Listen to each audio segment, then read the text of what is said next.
भाई ये क्वेश्चन नहीं किया ना तो 12th में पास नहीं हो पाओगे। बहुत ही बढ़िया क्वेश्चन है और ऐसे क्वेश्चन बहुत रेयर सॉल्व होते हैं बच्चों से।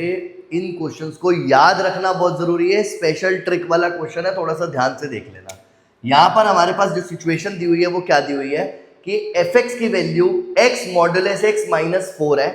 अगर x रैशनल है और x मॉडुलस x माइनस √3 तब है fx जब x रैशनल नहीं है, मतलब वो रैशनल नंबर को बिलोंग कर रहा है, वो रैशनल नंबर को बिलोंग नहीं कर रहा है।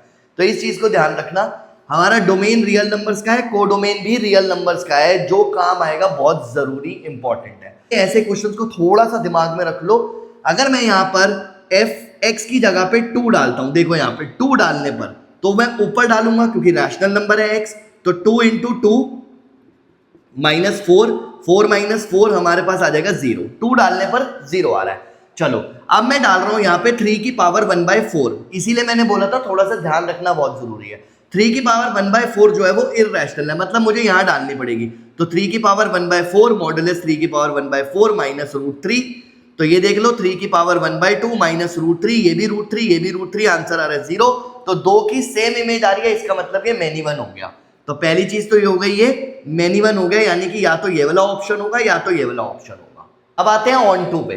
ऑन टू के लिए ध्यान रखना फिर से कि मैं अगर y की वैल्यू माइनस ऑफ √3 लेता हूं, अगर मैं y की वैल्यू माइनस ऑफ √3 लेता हूं, क्योंकि मुझे यहां माइनस का √3 दिख रहा है, तो क्या प्रॉब्लम होती है देखो ध्यान से। माइनस ऑफ √3 y की वैल्यू ले रहा हूं, y is equal to x modulus x minus √3 है, मैंने माइनस √3 ले लिया।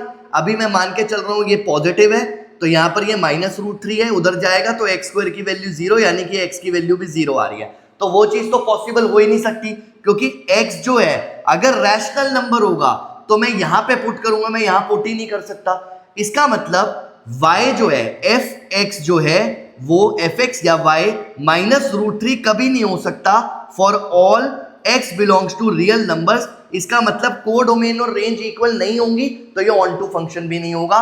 तो आप देख लो ये मैनी वन और इनटू, यानी कि डी ऑप्शन होगा, ये हमारा करेक्ट है, ये हमारा रॉन्ग वाला आंसर है। तो ऐसे क्वेश्चंस करना भी बहुत जरूरी है, जो आपको आगे जाके सीयूईटी में भी काम आएंगे और सीबीएसई के 12th के बोर्ड के एग्जाम में भी काम आएंगे।